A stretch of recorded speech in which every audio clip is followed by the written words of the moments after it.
안녕하세요. 대업에서 조선부터 방산 또 에너지 관련된 업종을 담당하는 멘토 황대근입니다. 오늘 오르비텍 함께 살펴보도록 하겠습니다. 오르비텍이 또 최근에 유상증자를 했습니다. 계속해서 반복되는 패턴을 보여주고 있는데 요즘 금액이 10억이죠, 거의.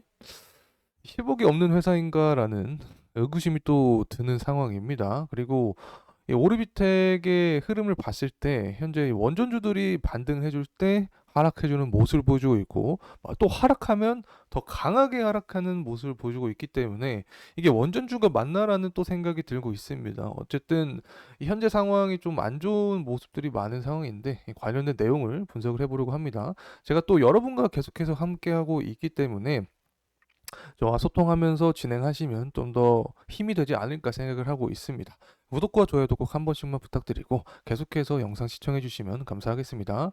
그래서 마지막 부분에는 그래도 앞으로 오르비텍의 주가 상승 모멘텀이 언제가 될 수 있는지까지 금일 영상을 통해서 이야기해 보도록 하겠습니다. 자, 우선은 유상증자를 결정을 했죠. 최근에 운영자금이 거의 한 10억 정도 되는데 뭐 사실 어디에다 쓸지는 우리가 뭐 회사 사람이 아니기 때문에 뭐 내부 사람이 아니기 때문에 정확하게는 모르겠죠. 하지만 뭐 자금이 부족하니까 썼다. 자, 이렇게 추측을 할 수 있을 것 같은데 뭐 그럼 지금까지 벌었던 돈은 어떻게 사용을 했는지 저는 잘 모르겠습니다.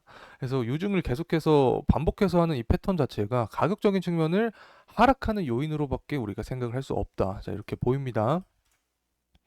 그리고 또 최근에 단일 판매 공급 계약 수주 공시가 나왔었습니다. 이 당시에 한수원과 계약을 했는데 이때 당시도 보게 되면 사실 다른 기업들 같은 경우에는 호재성 이슈로 인해서 주가가 상승할 수 있는 그런 파트였는데 오르비텍 같은 경우에는 또 미동 없는 모습을 보여줬기 때문에 참 원전주가 맞는지 계속해서 의구심이 드는 상황입니다. 사실 현재 업황 자체도 좀 좋지 않은 모습인데 죄송합니다. 제가 계속해서 안 좋은 이야기를 해드려서 최근에 총선을 했죠. 야당이 압승을 했습니다. 그래서 이 원전 관련된 테마가 쏙 들어갈 수밖에 없는 상황이다. 자, 이렇게 보입니다. 특히 민주당 같은 경우에는 현재 밀고 있는 산업 자체가 뭐 반도체부터 2차 전지, AI를 밀고 있는 상황인데 이 원전이 없죠. 자, 이것도 저는 좀 이해가 안 되는 상황입니다. 이 반도체랑 2차 전지랑 AI가 계속해서 커질 때 가장 중요한 부분이 바로 전력인데 그 중에서도 원전을 빼놓을 수 없는 상황인데 왜 원전은 강조하지 않고 다른 이 전력이 필요한 산업만 강조하는지 참 이해가 안 됩니다. 어쨌든 현재 이러한 상황이기 때문에 민주당이 총선에서 이기면서 이 원전 관련된 수급이 빠질 수밖에 없는 상황이다. 자, 이렇게 설명을 드립니다. 그리고 또 금투세 관련된 이야기가 존재를 하죠. 금융투자소득세인데 이 민주당 같은 경우에는 2025년부터 실시를 하겠다라는 이야기가 나와주고 있는 상황입니다. 자, 그렇기 때문에 시장 전반적으로는 하락에 대한 추세를 이어갈 수밖에 없다. 이렇게 보이는 상황입니다. 뭐 제가 지난 영상들을 통해서도 말씀을 드렸지만 이 금투세 시행하게 되면 이 선례를 통해서 확인할 수 있다라고 설명을 드렸죠. 그래서 타이완 증시를 봤을 때 이 증시가 하락하는 모습을 우리가 확인을 할 수 있었다. 그리고 또 일본의 증시들을 봤을 때도 똑같은 모습입니다. 이 금융투자 소득세 실시하고 나서 계속해서 하락하는 모습을 보여줬고 있기 때문에 이 부분이 바로 이 국내 증시의 전반적인 하방 압력을 유발할 수밖에 없게 되고 당연히 원전주도 영향을 받을 수밖에 없다. 자, 이렇게 말씀을 드립니다. 그래서 공약을 살펴보면 앞서도 봤지만 관련된 기사에서도 우리가 알 수 있듯이 이 원전을 배제한 아리백을 강조한다라는 이야기가 나와주고 있습니다. 사실 이게 정말 어이가 없는 거죠. 뭐 재생에너지 사용할 때 가장 전력이 또 많이 드는 부분인데 이러한 근간이 되는 원전을 이 정책 안으로 뽑지 않는 것 자체가 이해가 안 되는 상황이고 또 원전이 발전 단가가 가장 쌉니다. 그래서 앞으로 재생에너지를 계속해서 강조하면 할수록 이 세금이 많이 들 수밖에 없는 거죠. 왜냐하면 발전 단가가 높기 때문에. 그래서 원전은 저는 개인적으로는 꼭 필요한 공통 정책안이 되어야 된다고 생각을 하고 있습니다. 자, 이제 관련된 긍정적인 이야기를 좀 해보려고 하는데 현재 이전 세계 데이터 센터가 필요할 수밖에 없게 되는 거죠. AI가 증가함에 따라서. 그래서 관련된 전력에 대한 수요량도 증가할 수밖에 없습니다. 뭐 최대 수요 전망이랑 최소 수요 전망이 차이가 나긴 합니다. 하지만 어쨌든 2024년부터 해서 계속해서 우상향하는 모습을 우리가 생각을 할 수밖에 없다. 그래서 이 변화하는 산업 트렌드에서 원전은 필수적일 수밖에 없다는 점 다시 한번 말씀드립니다.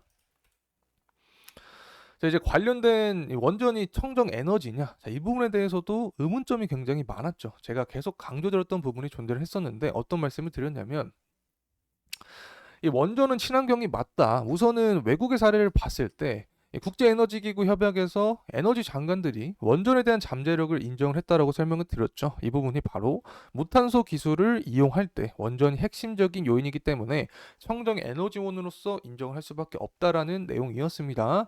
자, 그리고 또 최근 들어서는 어떤 결과값이 나왔냐면 뭐 문재인 정부 지나고 나서 윤석열 정부 이후에 탈원전을 거의 폐기를 했죠. 그래서 탈원전 폐기 후에 온실가스가 4.8% 줄었다라는 이야기입니다. 관련된 측정치를 보게 되면 온실가스 배출량이 21년까지 증가를 했습니다. 하지만 그 이후에 원전 가동률을 높여주면서 배출량이 줄었습니다. 현재 원전 가동률을 보게 되면 문재인 정부 때 가장 하향된 모습을 보여주었죠. 그래서 한전 역시 뭐 적자폭을 기록을 한 건데 관련된 디테일한 한전 관련된 디테일한 부분은 제가 또 저희 채널을 통해서 분석 영상을 자세하게 드렸으니까 이 부분 참고하시면 감사하겠습니다. 구독과 좋아요도 꼭 한 번씩만 부탁드리겠습니다. 어쨌든 문재인 정부 이후에 윤석열 정부 들어서 원전 가동률이 증가를 했다. 그래서 관련된 혜택으로서 바로 친환경 관련된 우리가 수혜를 입을 수밖에 없다. 바로 온실가스가 줄었다. 이렇게 말씀을 드립니다. 그리고 또 체코 원절이 이달 말에 다가오고 있습니다. 입찰 마감이 다가오고 있는데 현재 한수원은 탈락을 했고 한수원이 탈락한 게 아니라 웨스팅하우스가 탈락을 했죠. 죄송합니다. 웨스팅하우스가 탈락하고 프랑스와 입하 전입니다. 그래서 관련된 이슈가 계속해서 나와주고 있는 상황인데 국내 정부도 입찰을 하기 위해서 계속해서 노력하는 상황입니다. 체코를 계속 방문을 해주면서 한수원이 또 수주를 위한 노력을 하고 있는 상황인데 사실 프랑스와 비교했을 때 국내 원전 같은 경우에는 가성비가 좋다라고 했죠. 그리고 기술력은 또 뛰어나기 때문에 프랑스와 기술력을 봤을 때 별반 차이가 없다 하지만 이 프랑스가 갖고 있는 입지가 굉장히 높다라고 했습니다. 대략적으로 수치는 기억나지 않지만 EU 내에서 이 원전 발전량이 프랑스가 한 50% 됩니다. 48%에서 50% 사이. 그렇기 때문에 이 프랑스의 영향력을 무시할 수 없기 때문에 현재 체코도 이 프랑스의 입김에 조금씩 흔들리는 모습을 보여주고 있다. 하지만 사업적인 측면을 봤을 때는 당연히 이 기술이 높고 가격이 싼 측면을 혜택을 할 수밖에 없기 때문에 앞으로 그래도 기대할 만만 하지 않을까 개인적으로 생각을 하고 있습니다. 그래서 앞으로 이 체코의 이 수주 방향성은 제가 추후 영상을 통해서 계속해서 다뤄드릴 예정에 있으니까 꼭 구독과 좋아요 부탁드리고 저와 계속 함께 하시면 좋을 것 같습니다. 자, 이제 가격적인 측면 가져왔습니다. 현재 구간은 계속해서 뭐 저점을 갱신을 해주고 있는 구간이다. 자, 이렇게 설명을 드릴 수 있을 것 같은데 뭐 한수원과의 단일 판매 공급 계약 관련된 수주 내용이 나오더라도 주가의 큰 방향성을 보여주지 않았기 때문에 정말 힘든 시간을 보낼 수밖에 없지 않나 생각을 하고 있습니다. 그리고 또 최근에 유상증자 관련된 내용이 나왔기 때문에 다른 원전주들이 반등을 하는 모습을 보여줄지라도 가격적인 측면에서 힘을 잃은 상황이다. 이렇게 말씀을 드릴 수 있는데 하지만 우리가 희망을 가질 부분이 존재합니다. 바로 이 미국 대선이 다가오고 있습니다. 미국 대선이 다가오고 있는데 이 공통 정책안이 바로 원전입니다. 그래서 이 지지율 싸움을 현재 한창인 상황에서 원전에 대한 공통 정책안을 계속해서 강조하다 보면 오르비텍도 수혜를 받을 확률이 있다는 점 다시 한번 말씀드립니다. 제가 오르비텍 관련된 영상을 계속해서 찍고 있는데 정말 저도 투자자분들의 아픈 그런 시간들 그리고 현재 고통의 시간들을 다 이해하고 있습니다. 그래서 저와 계속해서 함께 하시면 저도 도움을 줄 수 있도록 최대한 노력하는 모습 보여드리도록 할 테니까 저와 함께 하시면 좋을 것 같습니다. 금일 영상 여기까지 하겠습니다. 감사합니다.